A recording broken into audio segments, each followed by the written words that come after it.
Hey guys, स्वागत है आप सभी का हमारे यूट्यूब चैनल विद्या ट्यूब में।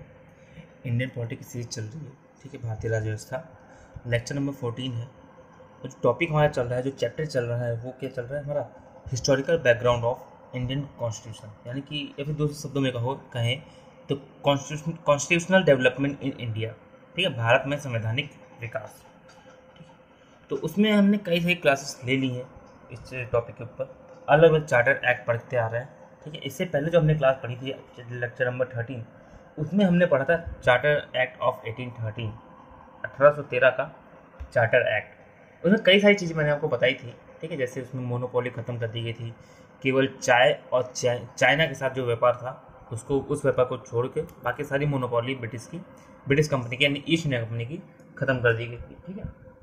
ईसाई मिशनरियों को छूट दिया गया था, 1 लाख रुपये वार्षिक शिक्षा पर खर्च करने के लिए बोला गया था उसमें, ठीक है। और ये भी कहा गया था कि प्रांतीय गवर्नर जो भी कानून बनाएंगे उसको गवर्नर जनरल ऑफ बंगाल के द्वारा मान्यता प्राप्त कराना बिल्कुल कंपलसरी कर दिया गया, ठीक है। ये सारी बहुत सारी चीज़ें बताई थी मैंने, हम 7-8 पॉइंट बताए थे।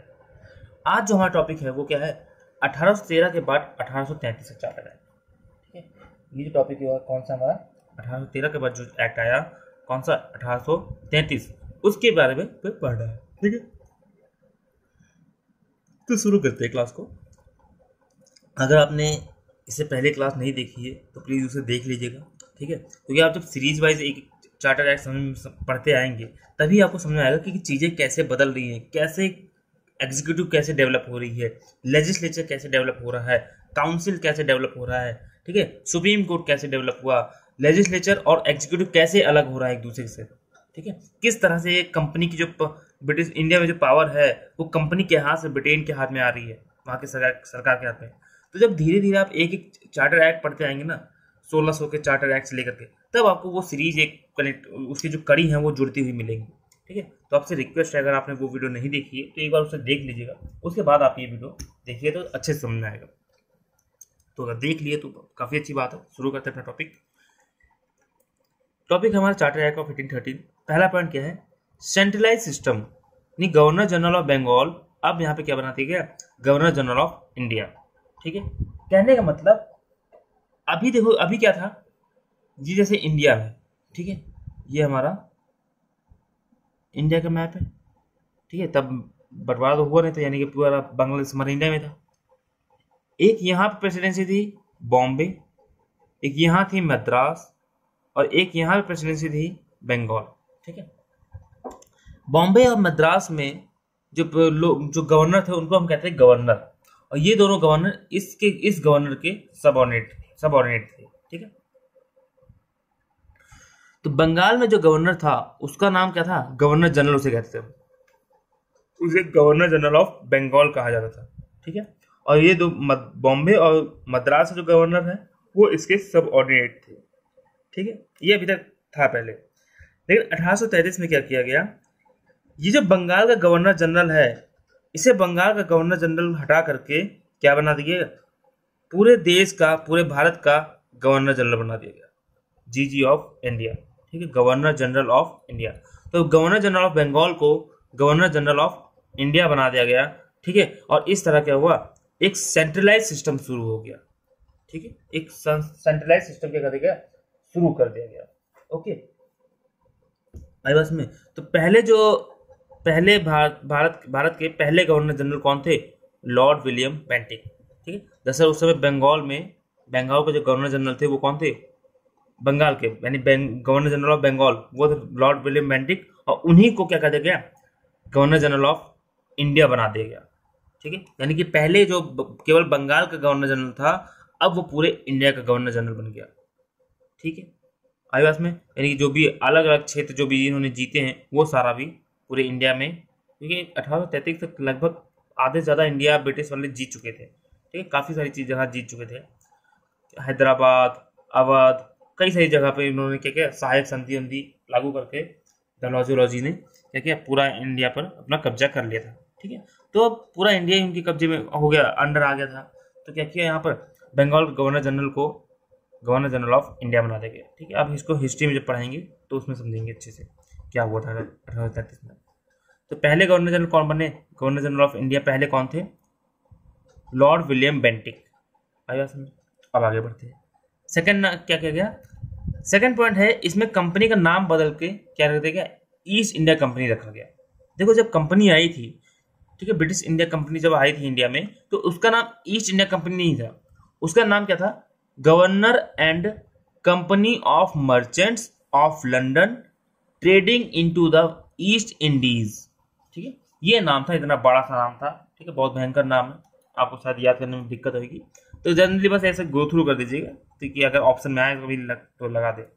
गवर्नर नाम से पता चल रहा है ना, ऑफ लंदन, यानी लंदन की कंपनी थी।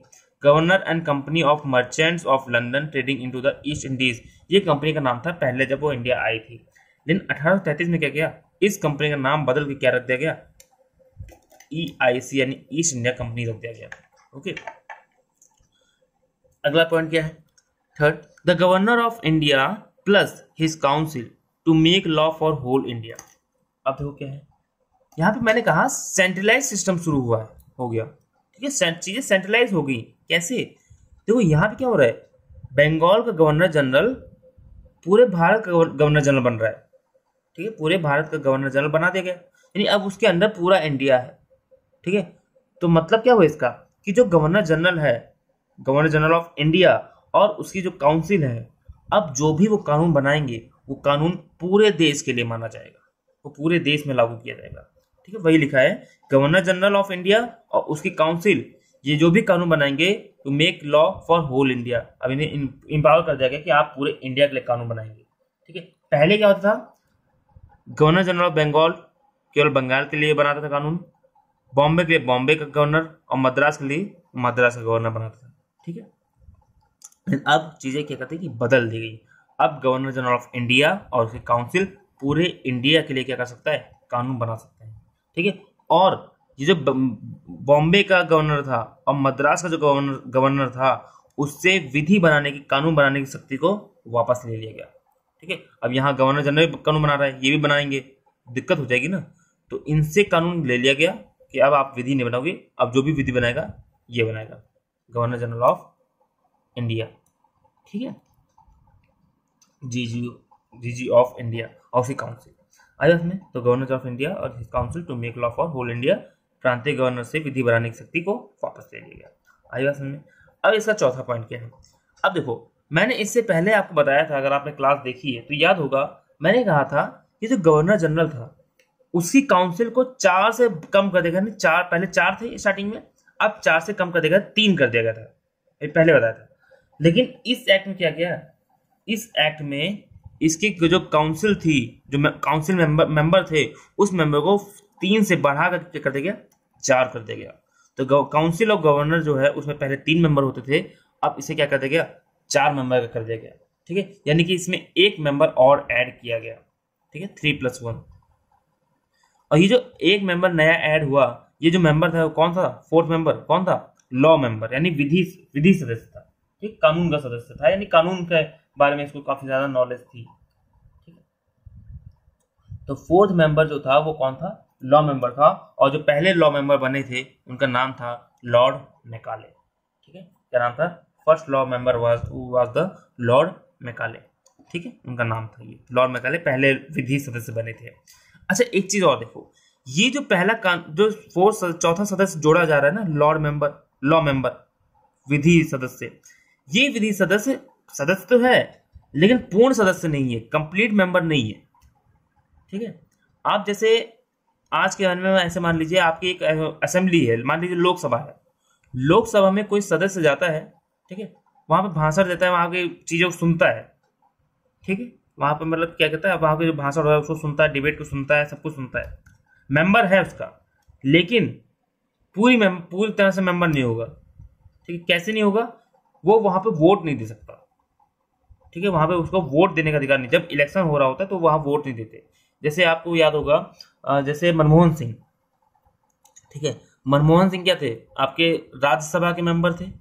ठीक है, और जब प्राइम मिनिस्टर थे तो आके जब लोकसभा में बैठते थे, तो यहाँ पे लोकसभा की जो प्रोसीजर होता है उसमें पार्टिसिपेट करते थे, वहां की कार्रवाई में पार्टिसिपेट करते थे, डिबेट सुनते थे, भाषण देते थे, सब कुछ, एक्ट पे भी अपने विचार रखते थे। लेकिन जब वोट देने की बारी आती थी ना, तो वोट वो लोकसभा नहीं देते थे, ठीक है, लोकसभा में वोट नहीं देते थे, वो वोट देने के लिए कहाँ जाते थे, अपने अपने सभा राज्यसभा जाते थे और वहां पर वोटिंग करते थे, ठीक है, वहां पर अपना मतदान देते थे एक्ट के लिए ऊपर, ठीक है। क्यों नहीं देते थे लोकसभा में?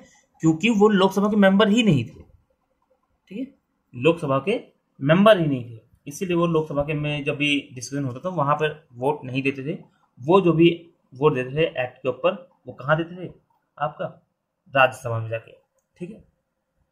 तो जब और आगे पढ़ाऊंगा तो आपको समझ में आएगा, जब मैं आपको लेजिस्लेचर सारा पढ़ाऊंगा, संसद के बारे में, इंडियन पार्लियामेंट के बारे में, ठीक है, तो वहां पे और अच्छे समझेंगे। तो यहाँ पे इतना याद रखिएगा कि ये जो लॉ मेंबर जोड़ा गया, विधि विधि सदस्य, ये कंप्लीट मेंबर नहीं था, इसके पास वोट देने का अधिकार नहीं था, ये काउंसिल में बैठ सकता था, सुन सकता था, सब कुछ कर सकता था, ठीक है, सब कुछ कर सकता था, पूरी कार्रवाई में भाग ले सकता था, लेकिन जब वोटिंग करने की बारी आती तो ये वोट नहीं दे सकता, ठीक है। The law member had no right to vote, okay. तो 1833 में ये मेंबर जोड़ा गया, लेकिन कंप्लीट सदस्य नहीं था। अच्छा, ये कंप्लीट सदस्य बना कब? तो 1853 में बना, ठीक है, अगस्त में 20 साल बाद इसे कंप्लीट सदस्य बना दिया था। अभी आगे बताऊंगा इसको। अब देखिए आगे, the law made by council will now be called act, ठीक है। इस 1833 से पहले जो भी काउंसिल जो काउंसिल होती है, वो जो भी कानून बना रही है, उस कानून को हम रेगुलेशन कहते हैं, रेगुलेशन है, ठीक है, रेगुलेशन, विनिमय विनिमय विनिमय, regulation.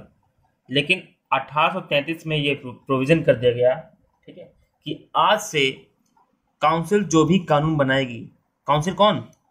Governor general of India plus उसकी काउंसिल, ठीक है। तो आज से ये जो काउंसिल है, ये अगर कोई भी कानून बनाएगी, ठीक है, तो उसे क्या कहेगा? एक्ट कहा जाएगा, ठीक है, अधिनियम कहा जाएगा, विनियम नहीं कहा जाएगा, क्या कहा जाएगा?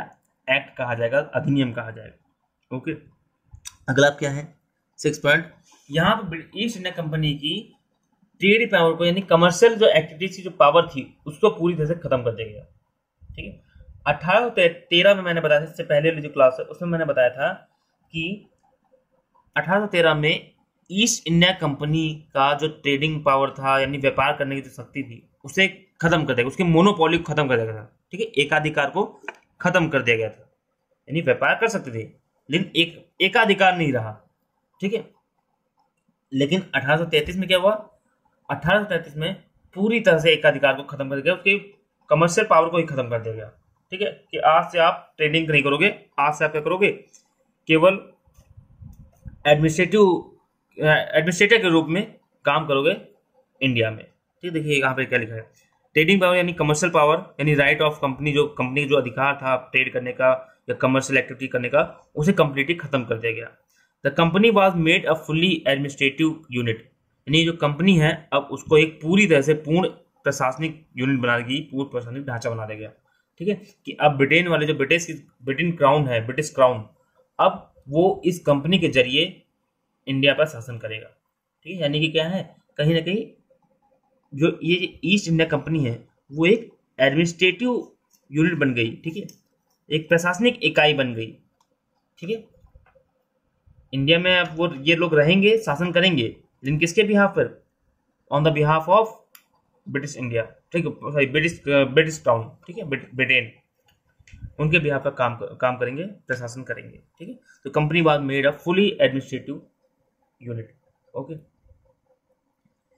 एक और प्रोविजन किया गया यहाँ पर, सिविल सर्विस जो होती थी, ठीक है, सिविल सर्विस जो चलाई गई थी, मैंने बताया आपको, उसमें ओपन रिक्रूटमेंट का बात कही गई कि एक प्रोविजन किया गया कि आज से क्या होगा, सिविल सर्विसेज में ओपन रिक्रूटमेंट किया जाएगा और कास्ट, सेक्स, बर्थ प्लेस, रंग यानी रेस, नस्ल, इनके आधार पर कोई भी डिस्क्रिमिनेशन नहीं किया जाएगा, ठीक है, ये प्रोविजन किया गया।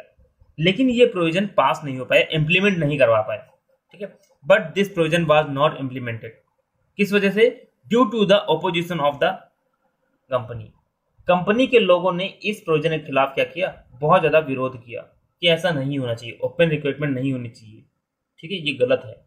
तो जिसकी वजह से ये जो रिक्रूटमेंट, ओपन रिक्रूटमेंट की जो बात करी गई थी, ये वहां पर लागू नहीं किया गया, ठीक है, ये बाद में जाकर लागू हुआ, ओके। आएगा समझ? 8वां पॉइंट क्या है? 8 पॉइंट है आपका स्लेव सिस्टम, जो दास प्रथा थी, ठीक है, पहले जमाने में हमारे दास प्रथा चलती थी, स्लेव सिस्टम चलता था। दास प्रथा को खत्म कर दिया गया, खत्म करने की प्रोविजन किया गया। ठीक है, 1833 के एक्ट में घोषणा करी गई लॉर्ड विलियम बेंटी के द्वारा। ठीक है, कि लॉर्ड विलियम बेंटी के द्वारा घोषणा करी गई कि हम क्या करेंगे, स्लेव सिस्टम को खत्म करेंगे। ये घोषणा करी गई लेकिन लागू नहीं किया गया। ठीक है, इसे लागू नहीं किया गया, केवल घोषणा हुई। तो 1843 ये लागू कब हुआ, स्लेव सिस्टम खत्म कब हुआ, तो 1843 1843 में लॉर्ड एलन बरो, एक जनरल थे लॉर्ड एलन बरो, इन्होंने स्लेव सिस्टम को खत्म किया। और कब खत्म किया, 1843 में। सोचो 1833 में क्या हुआ, घोषणा करी गई है कि स्लेव सिस्टम हम खत्म करेंगे, लेकिन खत्म नहीं किया गया, उसको इंप्लीमेंट नहीं किया गया। ठीक है, केवल घोषणा करी गई थी। लेकिन उसके 10 साल बाद 1843 में जब लॉर्ड एलन बरो आते हैं, वो क्या करते हैं, इसको खत्म करते हैं पूरी तरह से। ठीक है, उम्मीद है आपको ये वाली टॉपिक समझ आ गया होगा। ठीक है, इतना पॉइंट। अब हम बढ़ते हैं आगे।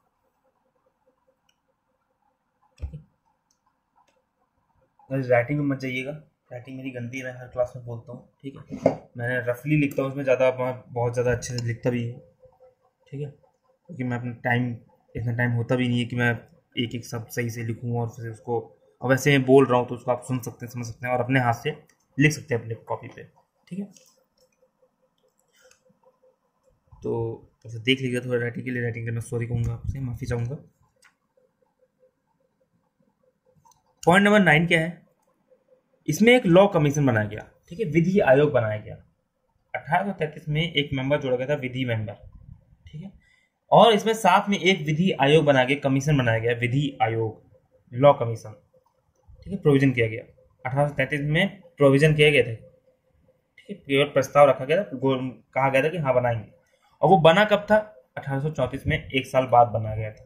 ठीक है, और इसके जो प्रेसिडेंट थे, अध्यक्ष थे इसके, इस आयोग के जो अध्यक्ष थे, लॉ कमीशन के जो अध्यक्ष थे, पहले अध्यक्ष कौन थे, लॉर्ड मैकाले। ठीक है, लॉर्ड मैकाले, आपको नाम अभी मैंने इससे पहले बताया।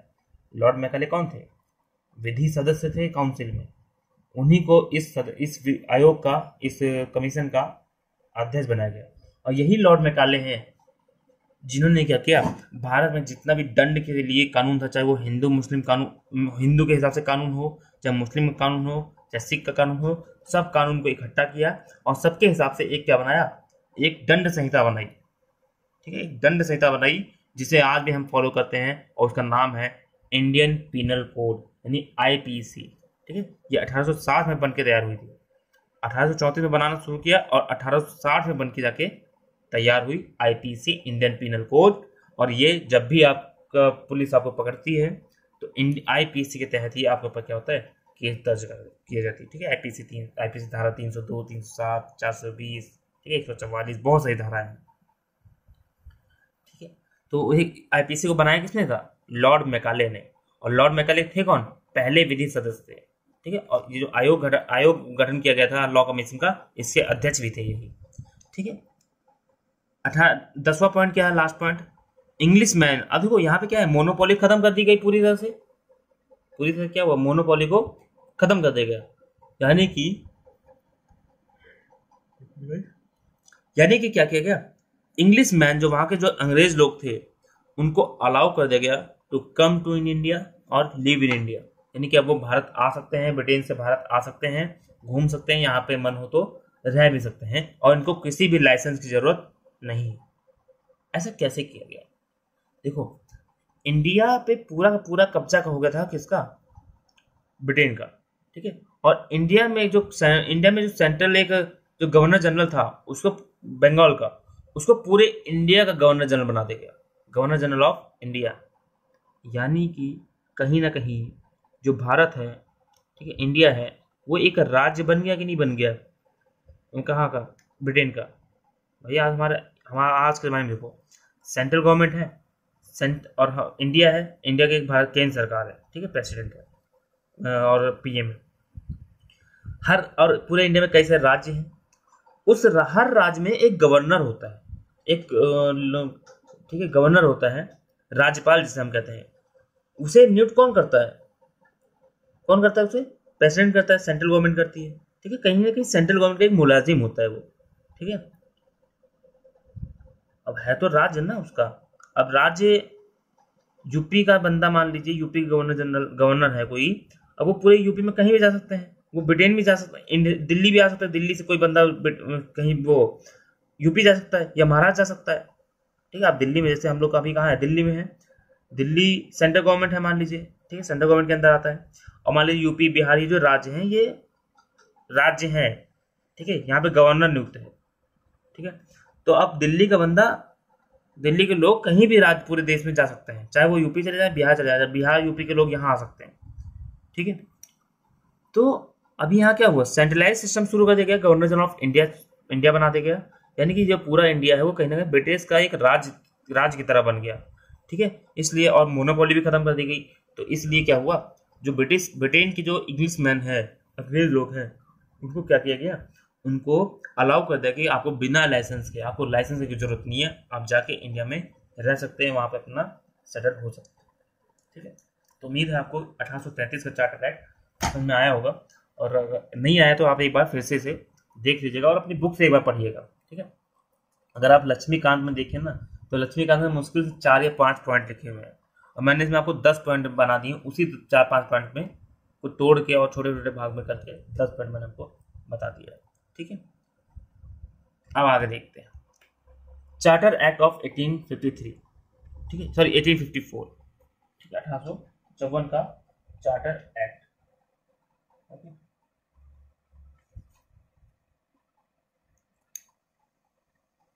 ठीक है, तो ये जो चार्टर एक्ट था ना 1853 या 54, एक बार डेट देखिएगा, ठीक है। एक मिनट बताऊँ आपको, थोड़ा सा होल्ड करिए गाइस।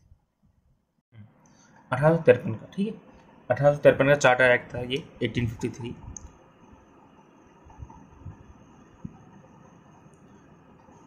तो पहला पॉइंट क्या है इसमें, this made law member permanent in governor council. इसने क्या किया, मैंने भी इससे पहले बताया था, इससे पहले 1833 में, ये देखिए यहाँ पे मैंने जो बताया था यह पॉइंट, कि चौथा जो मेंबर है लॉ मेंबर, वो पहले जब 1833 में जोड़ा तो गया था, लेकिन वो कंप्लीट मेंबर नहीं था, और उसे कंप्लीट मेंबर बनाया कब गया, 1853 में, 1853 में, ठीक है, जब चार्टर एक्ट आया। तो ये जो चार्टर एक्ट आया था, पहला पॉइंट इसमें क्या है कि इस एक्ट में जो लॉ मेंबर था ना, लॉ मेंबर, इसको गवर्नर काउंसिल का परमानेंट मेंबर बना दिया गया, यानी पूरा स्थायी सदस्य, यानी कि अब ये वहां पर कार्रवाई में भाग भी ले सकता है और वोट भी दे सकता है, ठीक है, अब इसमें परमानेंट बना दिया गया। सेकंड पॉइंट क्या है, सेकंड पॉइंट में समझने वाले पॉइंट ये से समझिएगा अच्छे से। सेकंड पॉइंट में जो गवर्नर जनरल की जो काउंसिल थी, पहले क्या था, अभी इससे पहले 4 सदस्य थे, पहले 3 थे, फिर 1833 में एक जोड़ दिया गया विधेयक सदस्य को, तो 4 हो गए थे, तो गवर्नर जनरल प्लस 4 सदस्य थे। लेकिन 1853 में क्या किया गया, 1853 में इसमें 6 सदस्य और जोड़ दिए गए, 6 एडिशनल मेंबर और जोड़ दिए गए, और इस तरह से यहाँ पे क्या हो गया, टोटल 12 मेंबर के प्रावधान किया गया कि काउंसिल में टोटल 12 मेंबर होंगे, ठीक है। और इसी 12 मेंबर को क्या कहा गया, लेजिस्लेचर कहा गया, यानी विधान परिषद कहा गया, ठीक है। ये जो गवर्नर की जो काउंसिल थी उसमें 6 मेंबर एडिशनल जोड़े गए, और ये प्रावधान किया गया कि इस काउंसिल में मैक्सिमम 12 मेंबर हो सकते हैं, और इस 12 मेंबर, ये जो 12 मेंबर का जो ग्रुप बना, काउंसिल बनी, इसे कहा जाता है विधान परिषद, यानी कि लेजिस्लेचर, ठीक है। यानी कानून वानून जो बनाएंगे, अब यही 12 सदस्य मिलकर कानून बनाएंगे, और वो क्या करेंगे, जो गवर्नर जनरल है ऑफ इंडिया है, गवर्नर जनरल ऑफ इंडिया, वो क्या करेगा, उस कानून को पास करेगा, उस पर साइन करके आगे बढ़ाएगा उसको, ठीक है, उसको एक्ट बनाएगा। जैसे आज इंडिया में क्या होता है, लोकसभा राज्यसभा के जो मेंबर है, ठीक है, वो क्या करते हैं, कानून पे बहस करते हैं, एक्ट पारित करते हैं अपने वहां से लोग, दोनों हाउस से, फिर वो जाता है प्रेसिडेंट के पास, ठीक है, यानी वो जो परिषद हो गई, सभा हो गई, वो पारित करके अपना उसे भेज दिया किसके पास, आपका प्रेसिडेंट के पास, ठीक है। प्रेसिडेंट क्या करता है, उसको साइन करते, तब वो जाके एक्ट बनता है। तो यहाँ पे जो 12 मेंबर होगा ना, ये 12 मेंबर कहीं ना कहीं लेजिस्लेचर है, ये 12 मेंबर क्या है, लेजिस्लेचर है, यानी विधान परिषद है, ठीक है। इसको और अच्छे से यहाँ समझते हैं इस वाले सेक्शन में। तो पहले क्या था, गवर्नर जनरल प्लस 4 सदस्य थे, इससे पहले वाले एक्ट में बताया, ठीक है। और ये 4 जो थे ये एग्जीक्यूटिव थे, ठीक है, ये मिलकर क्या करते थे, कानून बनवाते थे, कानून को लागू कराते थे। ठीक है, एग्जीक्यूटिव थे यहाँ पर, कानून यही बना रहे हैं और यही उसको एग्जीक्यूट करवा रहे हैं। ठीक है, सब मिलके। और गवर्नर जनरल के बाद वीटो पावर थी, आप पिछली क्लास देखिएगा उसमें आपको समझ में आएगा। यहाँ पे इस प्रावधान में क्या किया गया कि 6 अतिरिक्त मेंबर, एडिशनल मेंबर इसमें और जोड़ दिए गए। तो कितने हो गए, 6 4 10 मेंबर हो गए। देखो गवर्नर जनरल की बात नहीं कर रहा हूँ, उसको हटा दीजिएगा। ठीक, क्योंकि काउंसिल की बात कर रहा हूँ। तो 6 4 10 हुए, मैंने तो कहा है 12, 2 कहाँ से है। तो इसमें प्रावधान किया गया कि 2 मेंबर गवर्नर जनरल अपने हिसाब से जोड़ सकता है। ठीक है, गवर्नर जनरल को अगर लगता है कि इसमें 2 मेंबर और जोड़ने चाहिए तो अपने हिसाब से मैक्सिमम 2 लोग जोड़ सकता है। ठीक है, तो इस तरह से 6 4 10 2 12 सदस्य। तो ये 12 सदस्य की एक काउंसिल बनी गवर्नर जनरल की। ठीक है, और इसे कहा गया सेंट्रल विधान परिषद, यानी केंद्रीय विधान परिषद, यानी कि सेंट्रल लेजिस्लेचर। क्या कहा गया, सेंट्रल लेजिस्लेचर यानी कि विधान परिषद। क्यों, क्योंकि यही 12 मेंबर तो सब कानून बना रहे हैं। ये कानून बना रहे हैं, बहस कर रहे हैं, वोटिंग हो रही है, यहां से पास होने के बाद वो कहाँ जा रहे हैं, गवर्नर जनरल ऑफ इंडिया, और वो क्या कर रहा है, उसके पास साइन कर रहा है, अपना कानून पास हो जाता है। ठीक है, पूरे इंडिया के लिए कानून बनाया जा रहा है। तो ये समझाया। अब यहां पे एक चीज देखो, इससे पहले एग्जीक्यूटिव और लेजिस्लेचर ये दोनों पावर गवर्नर जनरल और उसकी काउंसिल के पास थे। ठीक है, दोनों पावर क्या थे, इनकी इन्हीं दोनों के पास थे, इन्हीं तीनों के पास। ठीक है, तीनों चारों के पास कार्यपालिका और विधायिका शक्ति, कानून को लागू करवाने और कानून को बनाने की दोनों शक्तियां इनके पास थी। लेकिन अब क्या हुआ, एक लेजिस्लेचर अलग कर दी गई, पूरी एक काउंसिल बना दी गई लेजिस्लेचर जो कानून बनाएगी, और कानून को लागू कौन करवा रहा है, गवर्नर जनरल और उसके फिर अपने मुलाजिम। ठीक है, सिविल सर्वेंट लोग मिलकर लागू करवा रहे हैं। ठीक है, तो कहीं ना कहीं यहाँ पे क्या हो रहा है, एग्जीक्यूटिव और लेजिस्लेचर इन दोनों को पृथककरण देखा जा रहा है, सेपरेशन देखा जा रहा है। ठीक है, तो यहाँ पे क्या हुआ, इस एक्ट से कहीं ना कहीं एग्जीक्यूटिव यानी कार्यपालिका और लेजिस्लेचर यानी विधान परिषद यानी विधानसभा, ठीक है, जो भी आप कह लें, उसमें उसके बीच में पृथककरण देखा जा रहा है, उसका पृथककरण का उदय हो रहा है। ठीक है, origin of separation between executive and legislature. देखिए साफ साफ दिख रहा है, ये काउंसिल क्या है, विधान परिषद कहलाने लगी, ये कानून बनाएगी, कानून जाके ये पारित करेंगे, ये लागू करवाएंगे। तो क्या हो रहा है, एग्जीक्यूटिव पावर किसके पास आ गई, इसके पास, और कानून बनाने की शक्ति है इन काउंसिल के पास आ गई। तो अलग हो गया, नहीं हो गया। ओके, तो इस 1853 एक्ट में बहुत इंपॉर्टेंट टॉपिक है यहाँ पर कि सेपरेशन ऑफ एग्जीक्यूटिव और लेजिस्लेचर जो है वो कहाँ से देखने को मिलता है, 1853 के एक्ट से। ठीक है, और आज भी आप देख लीजिए क्या है, एग्जीक्यूटिव और लेजिस्लेचर ये अलग अलग, ठीक है, सेपरेट रखा गया कहीं ना कहीं इनको। ओके, अब वो बात अलग है कि हाँ उसी लेजिस्लेचर से ही निकल के एग्जीक्यूटिव आते हैं, वो बात अलग है। ठीक है, वो अपना अलग कॉन्सेप्ट है, लेकिन कहीं ना कहीं अलग रखा गया है, दोनों की पावर को अलग रखा गया है। चौथा पॉइंट क्या है, additional member will help in making law. ये जो एडिशनल मेंबर जोड़े गए हैं ना, 4 मेंबर, अब देखो ये गवर्नर जनरल और 4 मेंबर के एग्जीक्यूटिव थे ही पहले से, ये 6 मेंबर अलग से जोड़े गए हैं ना, ये एडिशनल मेंबर जो है वो लेजिस्लेचर का काम कर रहे हैं, एक सहायता दे रहे हैं इनको कानून बनाने में।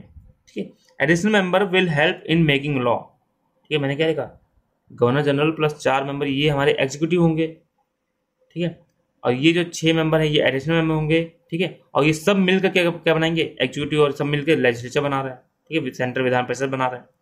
तो additional member will help in making law and with the permission of governor general it will become act.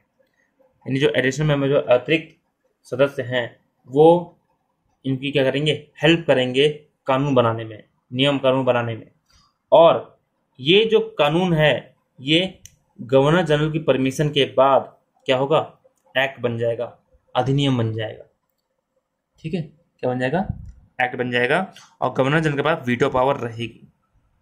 ठीक है, गवर्नर जनरल ऑफ इंडिया जो है उसके पास वीटो पावर रहेगी।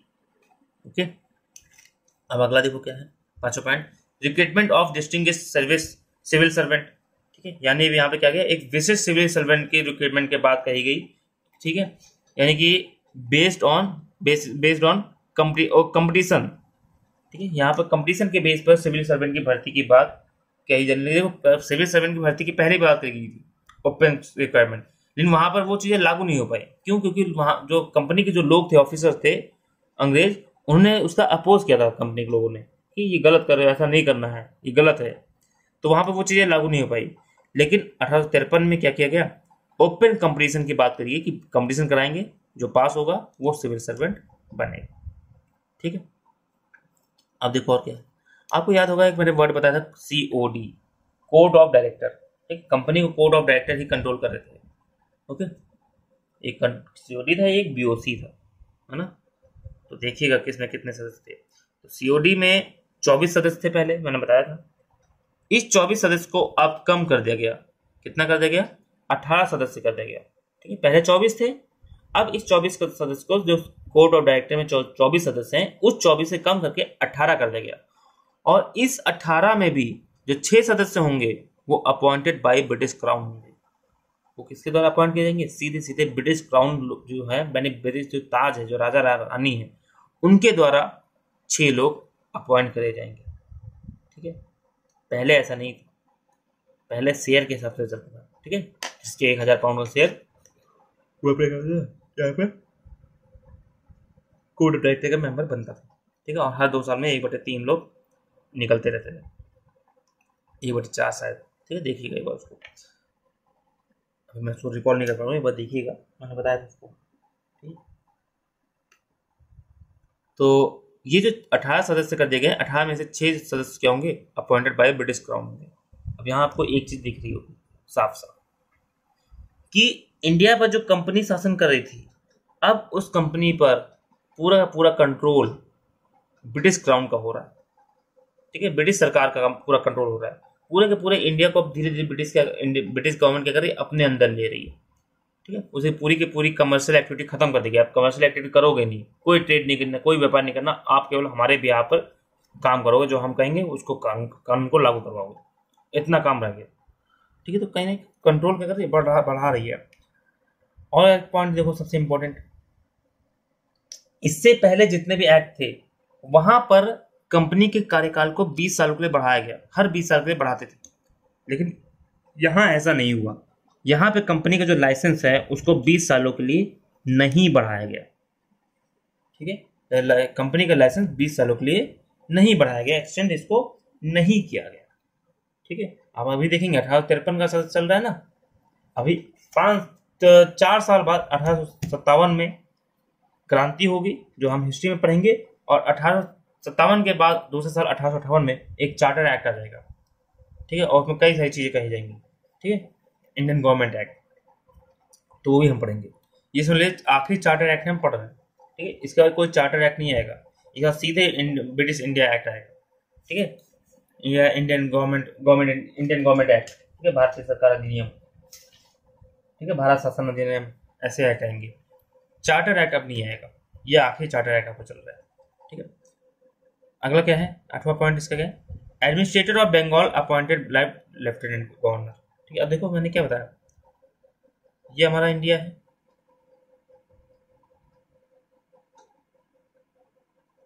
ठीक है,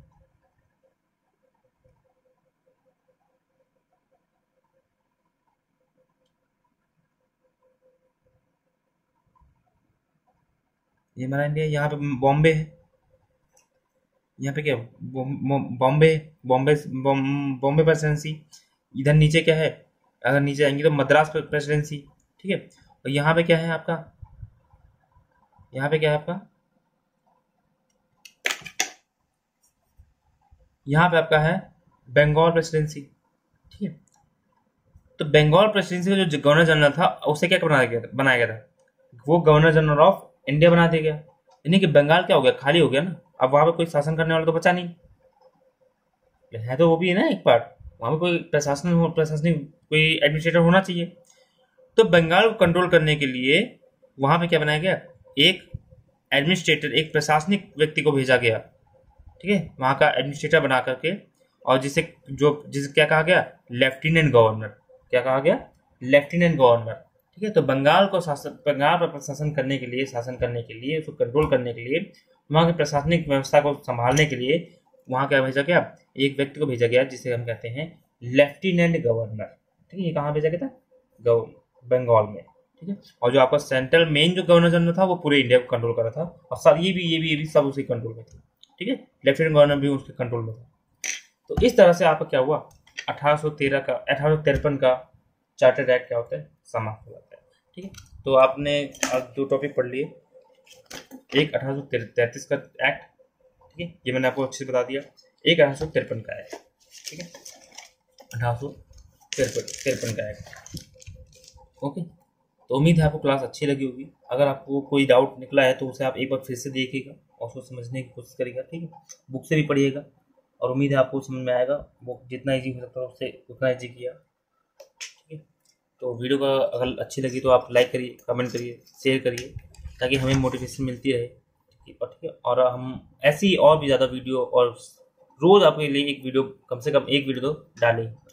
चैनल को सब्सक्राइब करिए और बेल आइकन को प्रेस करिए, ताकि हमारी जो भी नोटिफिकेशन है वो नोटिफिकेशन आप तक पहुंचती रहे, ठीक है, और हम जुड़े रहें और अपने पूरे सफ़र पर ऐसे चलते रहें, और धीरे धीरे हम इंडियन पॉलिटी भी ख़त्म करें, फिर मॉडर्न हिस्ट्री भी ख़त्म करें, और इंडियन ज्योग्राफी, वर्ल्ड ज्योग्राफी, ठीक है, इकोनॉमिक्स, ये सारी जो सीरीज़ होंगी धीरे धीरे अब आएंगी। जैसे ये आधी पूरी हो जाएगी तो उसके बाद दूसरी सीरीज शुरू होगी, तो हम साथ साथ लेके सब चलेंगे। तो ठीक है, फिर मिलते हैं अगले क्लास में। इसके बाद जो हमारा टॉपिक होगा तो भारत शासन अधिनियम 1858, ये सारी चीज़ें होंगी, ठीक है। तब तक के लिए तो मिलते हैं फिर अगली क्लास में एक नए टॉपिक के साथ। तब तक के लिए गुड बाय, सी यू।